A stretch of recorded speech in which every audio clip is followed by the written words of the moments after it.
Hello and welcome to your weekly briefing for Global Conflict 1, and doing my best to document the various political changes that have occurred within that time frame. At the moment, I'm currently fighting a bit of a cold, so if my voice sounds a bit off, that would be the explanation. So to get the ball rolling, I would like to correct a mistake that I made last week, and that was that House 11 isn't at war currently with House 19. However, that said, it looks quite possible that that will happen. Currently, the situation is being worked on, but if House 11 doesn't hand over or agree to remain out of certain territories that House 19 wants, there is a definite possibility for conflict there.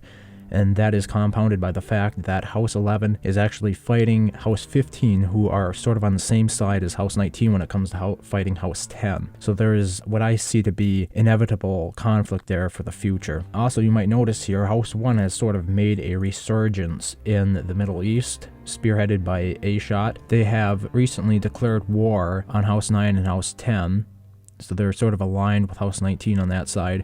But at the same time, they're working on a peace deal with House 15, which is likely to pan out if House 15 agrees to move out of House 1's current territories. It's unlikely that Dave 1 will rejoin House 1 from House 11 so long as House 1 has peace with House 15, because House 15 seems to be Dave 1's #1 enemy. If you're wondering how Dave 1 is involved in this, he's sort of the original leader of House 1. So something rather interesting happened in Canada. There is a faction that was formerly in House 7 called Kachinas Galore. They had some problems with the House 7 leadership, and at the time they controlled the state of Alaska, but they dropped out of House 7 due to this conflict and joined House 18. And House 18, as you know, is the sister house of House 15, but their faction general of the time had an axe to grind with House 7, and they sent out a proclamation about all the bad things House 7 did and how they were planning on joining House 10 in an attempt to get House 19 to sort of start a war against House 7, I believe. However, that information is a bit dubious because allegedly from another source, who the current general of that faction has actually come forward and said that this player just has sort of a grudge against House 7 and was attempting to spread some false information about House 7 before quitting the game. The player that sent me the proclamation that they sent about House 7 that was trying to get House 19 to declare war, they are currently in vacation mode, and according to the now faction general of that faction, they're planning on leaving, so likely that information wasn't true, but, you know, it's always possible. One of the big accusations that, I might as well just use the name, Gano made against House 7 is the fact that they're harboring House 10 players in their counties. I don't know if that's true, but as you can see here, House 10 does hold some parishes in House 7 country, and if that is true, I mean, that could be a factor in House 7 joining alliances with House 10.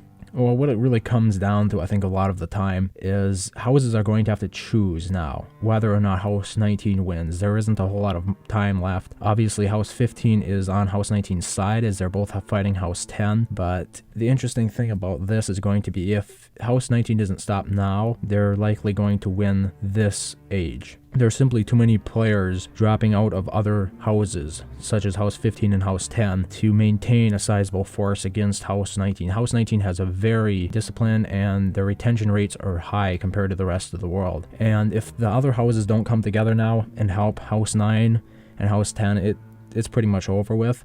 And with that in mind, House 2, House 19 apparently feels that there might be some threat from House 2. They're trying to defuse that threat, but at the same time, House 2 really isn't all that prepared for a fight, so likely the only reason they'd be joining a war with House 9 and House 10 against House 19 is due to the fact that they realize that it's sort of now or never. Likely, if you don't strike now, if you don't get some alliance going right now, it's not going to happen. And I think the same could be true of House 7.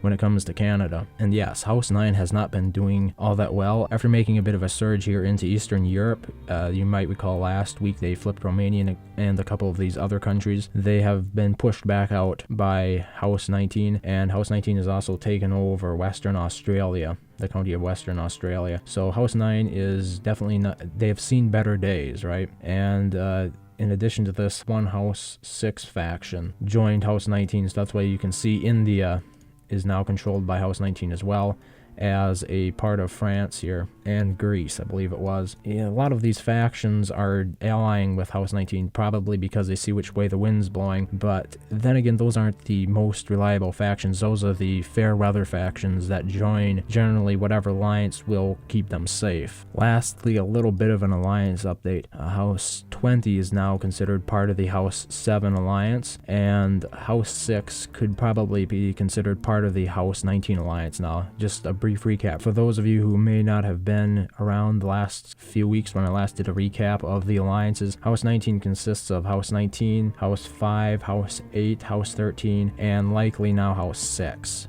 You have House 7, which is allies now with House 20, or House 20 is a sister house. House 15 has sister houses of House 18 and House 4, and House 10 allegedly has sister houses of House 11 and House 14. When it comes to the House 9 alliance, they have sister houses of both House 17 and House 16. So with that out of the way, let's take a look at some of the country changes in the past week. Peru has flipped from neutral to House 10. Chile has flipped from House 15 to neutral. Argentina has flipped from House 15 to House 10. Italy has flipped from House 10 to House 15. Romania has flipped from House 17 to House 19. Turkey has flipped from House 18 to House 10. India has flipped from House 6 to House 19. As I mentioned, this was because a faction in House 6 joined House 19, so it wasn't a military conquest. Indonesia flipped from House 19 to House 9. There was some positive progress on House 9's part. Japan, though, flipped from House 9 to House 13, so right there immediately lost some of that progress. Saudi Arabia flipped from House 9 to House 1.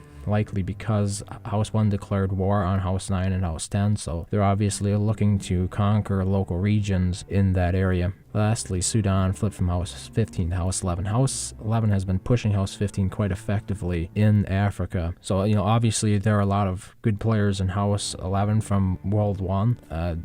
Probably some of the most experienced players around. Have been playing longer than anyone else, but so it's really not a surprise that when pushed on both fronts like this, House 15 would see some losses to House 11. House 11 has been sort of an underdog a lot of the game. They've remained quite quiet after that initial skirmish with House 9 and everything, but they're growing quite effectively now, especially since they took in Dave 1 and his faction of fighters. Let's zoom in here a bit and take a look at political changes on a county and province level. Now, the West Coast in the United States has flipped from House 15 to House 10. Cuba has flipped from House 15 to House 10. Jamaica has flipped from House 15 to House 10. Paraguay has flipped from House 15 to House 10. Midwest Brazil has flipped from House 15 to neutral. Southeast Brazil has flipped from House 10 to House 18. Northeast France has flipped from House 6 to House 19. North Spain has flipped from House 10 to House 19. Portugal has flipped from House 10 to House 5. Northern Italy has flipped from House 10 to House 15. Central Italy has flipped from House 10 to House 15. Southern Italy has flipped from neutral to House 10. Sicily